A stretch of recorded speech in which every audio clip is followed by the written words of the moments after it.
Welcome back मेरे नए vlog में। तो आज मैंने सवेरे सवेरे से उठ के पता क्या किया है। आज मैं लगभग 2-3 दिन से मैं एक वेबसाइट पे काम कर रहा था, अभी तक वो कंप्लीट नहीं हुआ है। लेकिन आज सवेरे सवेरे उठ के मैंने एक ऐप बना दिया अपने लिए ही, टाइम पास में ऐप बना दिया। सोच लो, देखो मैं अपने ऐप का ही आज रिव्यू करने वाला हूँ। कोड देखो मेरा ऐप का क्या है और वेबसाइट का क्या है। तो छोड़ो यार इसको, ये देखो मेरी वेबसाइट का जो मैं बना रहा हूँ ना, उसका कोड इतना लंबा है, लगभग 1700-1800 का लाइनों का कोड है ये। ठीक है, ये देखो 1767 लाइन का कोड है। ठीक है, और जो मेरी वेबसाइट कुछ दिख रही है वो कुछ इस टाइप से दिख रही है। मोस्टली हर चीज़ की काम कर रही है। ठीक है, मुझे कुछ लिंक करना है इसमें, जैसे अभी मैप्स ये इसका ठीक नहीं चल रहा है। मैप मैंने इसमें इंटीग्रेट किया है, इसमें मैप एरर आ रहा है। देखो ये क्या कह रहा है, गूगल रिफ्यूज़ टू कनेक्ट, एक ये प्रॉब्लम आ गई है। और इसके बाद मैंने जो ऐप बनाया है ना, कुछ ऐसा दिखता है। ठीक है, बेसिकली अब इसमें कुछ इंक्लूड नहीं है। यहाँ से देखो, यहाँ से अगर कोई मेंबर अटैच करना तो इतनी सारी चीज़ें यहाँ पे इंक्लूड करनी पड़ेंगी। और मुझे लगा कि मैं इसमें सीट नंबर इंक्लूड करना भूल गया, लाइब्रेरी के लिए बनाया, लेकिन मैं सीट नंबर भी इंक्लूड किया हुआ है। और यहाँ पे आपको बहुत सारी चीज़ें मिल जाएंगी। यहाँ पे देखो, यहाँ पे मेंबर्स के बारे में यहाँ सर्च कर सकता है मोबाइल नंबर से वगैरह वगैरह। यहाँ पे अलर्ट्स हैं, देखो या तो मेंबर का वो जो मेंबरशिप एक्सपायर हो गया है, या तो 7 दिन में एक्सपायर होने वाला है, दो चीज़ें हैं यहाँ पे। और यहाँ पे देखो रिपोर्ट भी आपको मिल जाएगी, लास्ट आपका 6 मंथ का यहाँ पे रिपोर्ट मिल जाएगा। और यहाँ पे कितने मेंबर एक्सपायर हैं, मतलब कम मंथली एक्सपायर हो गया मेंबरशिप, या फिर और कुछ है। तो देखो कोड लिखना तो उतना मुश्किल था नहीं काम। ठीक है, बेसिकली मैं सही सच बता रहा हूँ, कम से कम कोड लिखना उसका मुश्किल काम है नहीं। आप एआई से लिखवा लो, खुद लिख लो। या अगर आप एआई से लिखवा रहे हो तो बेसिकली आपको टेक्निकल बैकग्राउंड से होना ज़रूरी है, और आपका कोडिंग थोड़ा मोड़ा भी आपको आना ज़रूरी है। ये तो देखो बेसिक चीज़ है। सबसे ज़्यादा प्रॉब्लमेटिक चीज़ पता क्या होती है, फ़ोन में लाना है एप्लीकेशन को और फुल वर्किंग के साथ। देखो अभी तो ये रहा मेरा ऐप, जो किया है यहाँ पे इस साइड दिख रहा होगा कॉर्नर में।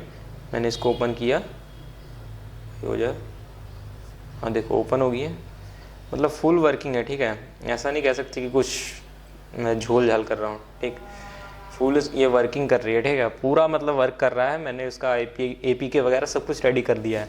और सबसे ज़्यादा प्रॉब्लमेटिक चीज़ यही रहती है आपका APK बनाने में। आप वैसे तो रेडी कर लोगे, वेबसाइट बनाना तो वैसे भी बहुत आसान है, तो आप वेबसाइट तो बना लोगे। ये जो मेरा ऐप है ना, वो कंपैटिबल है विंडोज़ के लिए भी है और इसके लिए भी है, वो एंड्रॉयड के भी है, एंड्रॉयड के लिए भी है। मैंने एप्पल के लिए जानबूझ के नहीं बनाया, क्योंकि भाई मेरे पास एप्पल है ही नहीं, सीधी बात है।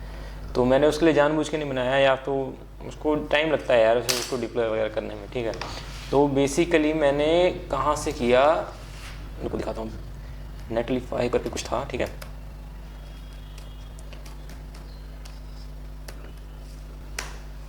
हाँ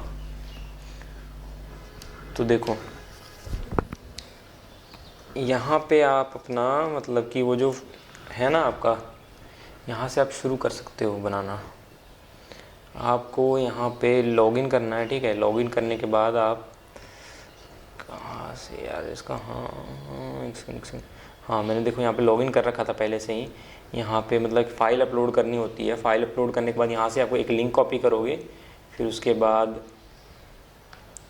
लिंक कॉपी करने के बाद आपका यहाँ पे हाँ देखो आ गया ना, इसमें जाओगे तो आपको काफ़ी कुछ मिल जाएगा। देखो यहीं से आपकी मेन चीज़ जो होती है ना, शुरू यहीं से होती है शुरू। यहाँ पे जो लिंक आप कॉपी करोगे ना, यहाँ पे पेस्ट कर दोगे ना, फिर इसके बाद यहाँ से प्रोसेस शुरू हो जाता है। तो बेसिकली तुम लोग समझ सकते हो कि जो एक वेला आदमी है ना, क्या क्या कर सकता है। ठीक है, मैंने एक वेबसाइट बना दिया, एक ऐप बना दिया, और जो ऐप है वो दोनों में कंपैटिबल है, विंडोज़ के लिए भी कंपैटिबल है और एंड्रॉयड के लिए भी कंपैटिबल है। अगर तुम चाह रहे हो कि मुझे उसके लिए भी बनाना चाहिए था एप्पल के लिए, तो भाई उसके लिए अलग कोड लिखना पड़ेगा, समझ रहे हो। और जो इसका जो तुम कह रहे हो ना, मतलब अगर जिस बेसिकली किसी को पता लग रहा होगा कि अगर ये वेबसाइट पे जो मैं वेबसाइट बना रहा हूँ, अगर इस पर कोई फॉर्म फिल करेगा तो फॉर्म कहाँ पे आएगा, भाई उसका अभी बैकएंड तैयार नहीं है। सच में उसका बैकएंड अभी तैयार नहीं है, उस पर कुछ नहीं लिखा हुआ है। जो उसका है ना लेबल, ID और लेबल है, उसमें XYZ मैंने लिख रखा है। ठीक है, अगर तुम इसको फॉर्म को फिल भी करोगे ना, तो ये सबमिट नहीं होगा। अभी नहीं भरोसा, हो सकता है नहीं भरोसा, देख लो। नाम मैं अजय लिख देता हूँ, मोबाइल नंबर 1 2 3 4 5 6 7 8 9 10। ठीक है, मोबाइल नंबर 10 हो गया। कोर्स मैं नीट प्रिपरेशन लिख देता हूँ। हॉस्टल रिक्वायर्ड नहीं है यार मुझे। फिर देखो सेंड इंक्वायरी करूँगा तो, अरे भाई सेंड भी हो गई, वाह। अरे ये तो सेंड भी हो गई यार। तो आज मैं पूरा ध्यान तो इसी के ऊपर देने वाला हूँ। और बाहर का मौसम बहुत बढ़िया है, तो फिर जाओ ऐश करो। आज के लिए इतना ही।